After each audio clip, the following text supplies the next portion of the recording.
성경 말씀 큐티와 사설로 신앙과 세상을 이어주는 다리 김규배 브릿지.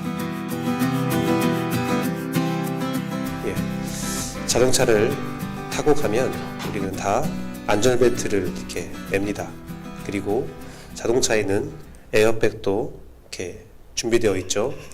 모두가 안전을 위해 정말 중요한 것이지만 그 안전벨트와 에어백이 사용되기를 바라는 사람은 아무도 없습니다. 자동차를 폐차할 때까지 에어백과 안전벨트가 제대로 사용되지 않기를 저는 바랍니다. 그렇죠? 그것들이 사용되는 순간은 자동차가 사고가 나는 순간이기 때문입니다. 그것들이 사용되지 않기를 바라지만 안전을 위해서는 항상 착용을 해야 되고 그것이 있어야 우리가 마음이 평안합니다. 자동차를 타는 사람에게 안전벨트를 매라고 할 때에 그 사람이 너 지금 나보고 사고를 나라고 하는 거냐? 라고 화내는 사람은 없겠지요. 사고가 나지 않기를 바라지만 그것이 사용되지 않기를 바라지만 안전을 위해서는 당연히 착용을 하며 살고 있어야 되는 것이죠. 그것들은 그런 거예요. 안전을 위해서는 할 수밖에 없는 것. 하나님의 심판의 중요한 특징은 언제나 심판이 예비되어 있고 예고되고 있다는 사실입니다. 이는 하나님께서 심판을 즐거워하는 분이라는 것이 아니라 하나님은 심판을 정말 싫어하는 분이시지만 사람의 죄악이 차고 넘치면 어느 수준이 이르면 심판은 불가피하기 때문에 어쩔 수 없이 심판을 하는 것입니다. 다만 하나님은 지극히 기다리실 뿐입니다. 어제 창세기 성경 공부를 이렇게 하는데요. 수요일 날은 창세기를 공부하고 또 목요일은 요한복음을 공부하고 있는데 창세기를 공부할 때 어제 공부했던 부분이 노아의 방주였습니다. 노아의 방주였는데 하나님께서 노아에게 심판이 있으니까 방주를 만들라 지시하고 노아가 방주를 만든 기간은 최소 80년에서 60년 정도 방주를 만들어요. 그것은 무엇입니까? 방주를 만드는데 많은 시간이 걸렸다. 그것이 아니라 하나님이 심판을 말씀하시고도 약 많은 시간들을 기다려주고 많은 시간들을 기회를 주고 있다는 것을 이야기하는 겁니다. 하나님은요 그냥 급작스럽게 심판을 하신 분이 아니에요. 우리가 노아 방주를 생각하면 좀 잘못 생각하시는 분들은 방주를 지어라 하고 방주를 뚝딱뚝딱 지은 다음에 심판이 바로 싹 일어났다고 생각하는데 노아의 방주마저도 80년 거의 100년의 시간이 걸렸다는 것이죠. 하나님은 기다리고 또 기다리고 또 기다리십니다. 하지만 하나님은 거짓말을 하는 분은 아니시지요. 하나님의 인내하심 때문에 하나님을 거짓말쟁이로 만든 사람이 많이 있습니다.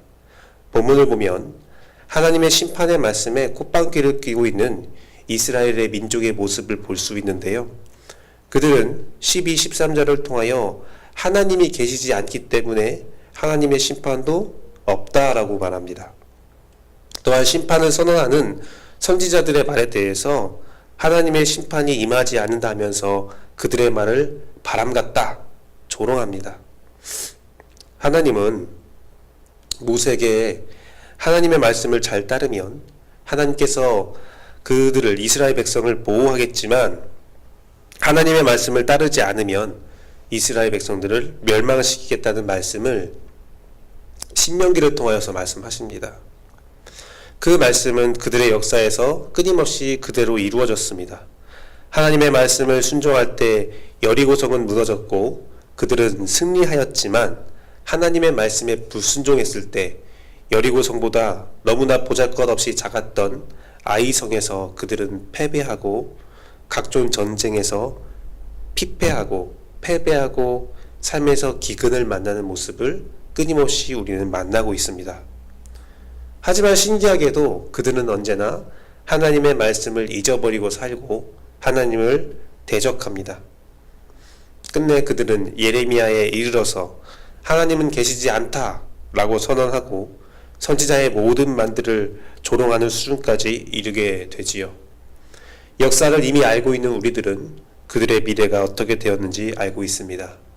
그들의 모든 영광은 사라지고 예루살렘 성전마저도 회파되는 그 고통을 받게 됩니다. 하지만 그들은 그럼에도 불구하고 하나님의 말씀을 무시하지요. 그들은 어떤 말씀을 무시하냐면 모든 선지자와 예언서가 증언하고 있는 예수 그리스도를 믿지 않습니다. 예수 그리스도가 하나님의 아들이 하나님의 영광을 가지고 이 땅에 왔음에도 불구하고 그들은 하나님을 인정하려 하지 않고 오히려 예수 그리스도를 십자가에 못 박습니다. 예수 그리스도가 십자가에 못 박혀 돌아가신 이후에 그 사망하실 때에 성소의 휘장이 찢어지고 하늘이 변모하면서 예수 그리스도가 실로 하나님의 아들이었다라는 백부장의 고백이 있는 것처럼 모든 사람이 예수 그리스도가 하나님의 아들이었구나 하는 것을 알 수 있는 징조가 보였습니다. 또한 3일 후에 예수 그리스도는 부활하셨습니다. 그 부활의 증거를 보이시면서 40여일을 이 땅에서 보내시고 하늘로 승천하셨습니다. 제자들은 완전히 변모되어서 오순절에 성령 강림을 받고 성령 충만을 입어서 예수 그리스도를 전도하였습니다. 전파하였습니다. 그럼에도 불구하고 사람들은 그 예수 그리스도를 믿지 않고 제자들을 핍박하고 예수 그리스도를 따르는 사도들이 요한을 제외하고는 모두 다 처형을 당해서 죽임을 당하게 됩니다. 이 세상은 항상 이랬습니다. 모두 멸망의 길을 걸어갔고 그 역사는 아직도 끝나지 않았으며 예수 그리스도는 끊임없이 우리에게 구원의 길을 제시하고 많은 선지자들을 통하여 많은 선교사를 통하여 많은 목회자를 통하여 많은 평신도들을 통하여 예수 그리스도의 구원을 복음을 제시해 왔지만 항상 사람들의 반응은 오늘 말씀과 동일하였습니다. 우리는 멸망하지 않는다. 전도자의 말들을 무시하였습니다. 이러한 거절을 받을 때 우리들의 마음은 많이 약해지고 연약해지고 아픔이 있죠. 특히 가장 사랑하는 가족에게 그런 말을 들을 때 그 뼈가 아플 정도로 고통스러운 것이 사실입니다. 참 재미있는 건데 복음을 전파할 때 좋은 것을 전해줄 때에 가족이 더 힘들어요. 모르는 사람에게 거절받는 것은 그럴 수 있어 라고 하는데 가족에게 거절받을 때는 더 마음이 아프고 고통스러운 것이 사실입니다. 내가 정말 사랑하는 마음으로 걱정하는 마음으로 예수 그리스도의 복음을 전했는데 성령의 충만함을 전했는데 조롱받으면 너무나 가슴이 아프고 절망하지요. 그런데요, 그건 어쩔 수 없습니다. 우리는 그럼에도 불구하고 그들을 위하여 중보해야 하고 그들을 위하여 기도해야 하고 그들을 위하여 복음을 전파해야 합니다. 그 이유는 우리가 조롱받는 것으로 그 문제가 끝나지 않기 때문입니다. 우리가 조롱받아도 하나님께서 우리에게 전해주신 그 심판의 메시지는 반드시 이루어지는 일이기 때문입니다. 사랑하는 성도 여러분, 하나님의 존귀한 백성인 여러분을 조롱하는 것도 큰 문제가 있고 충분히 심판받아 마땅하지만 여러분을 조롱하는 것은 여러분만 조롱받는 것이 아니라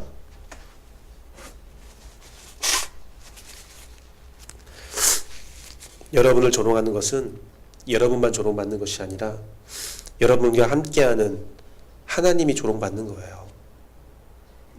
여러분이 조롱받을 때 여러분 안에 거하시는 성령님도 조롱받습니다. 하나님은 그 조롱을 무시하지 않아요. 그것을 가만 내버려 두지 않아요. 이것이 오늘 성경이 증언하는 것입니다. 예레미야가 그 선지자가 조롱받을 때에 거절받을 때에 예레미야를 거절하는 것이 아닙니다. 하나님은 예레미야가 거절받을 때 자신이 거절받는 것처럼 느끼십니다. 이는 여러분이 조롱받을 때, 여러분이 세상에서 핍박받을 때 하나님은 어떻게 느끼시냐면 이 김규배가 조롱받고 있구나, 김규배가 핍박받고 있구나가 아니라 나의 종 김규배가 조롱받고 있구나. 나의 종 김규배가 핍박받고 있구나. 이는 나를 조롱하고 나를 핍박하는 것이다 라고 여기는 겁니다. 여러분 모두가 똑같아요.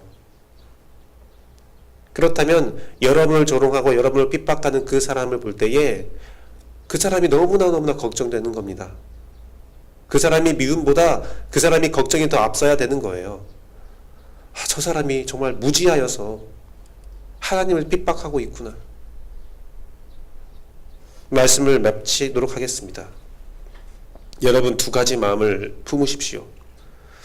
하나님이 여러분과 함께 하시다는 그 마음을 먼저 품으십시오. 믿음이 없는 자의 조롱에 흔들리지 마십시오. 그들의 조롱이 있는 것이 없어지진 않아요. 항상 어둠은 빛을 알지 못한다고 했습니다. 하지만 그들이 조롱한다고 해서 내가 믿고 있는 진리가 비진리가 되는 것은 아닙니다. 그것은 불변한 진리입니다. 둘째, 우리가 품어야 할 마음은 오히려 그들을 불쌍히 여기십시오. 예수 그리스도가 십자가에서 자신을 조롱하고 못 받는 자들을 이렇게 말하며 용서합니다. 그들을 용서한 이유가 예수 그리스도의 말을 통하여 나오고 있는데요. 예수는 그들에게 이렇게 말합니다. 저들이 하는 일을 알지 못합니다. 저들이 지금 누구를 못 박는지 알지 못합니다. 저들이 하는 짓이 어떤 의미인지 알지 못합니다. 하나님, 저들을 용서하여 주십시오. 정말 몰라서 하는 거예요. 정말 몰라서 지옥에 가고 있는 거예요. 정말 몰라서 멸망당하는 겁니다. 그들을 불쌍히 여겨 주십시오. 여러분들이 그들을 불쌍히 여겨야만 그들에게 구원의 길이 아직도 열려있고 기회가 열리는 겁니다. 여러분을 조롱하고 여러분을 멸시하는 자들의 구원은, 그 생명은 여러분 손에 달려 있습니다. 여러분들이 그들을 불쌍히 여기고 그들이 아무리 여러분을 조롱하고 핍박하여도 여러분을 위로하고 있는, 또 변하지 않는 진리를 붙잡고 오늘을 살아갈 수 있는 은혜가 있기를 소망합니다. 기도하겠습니다.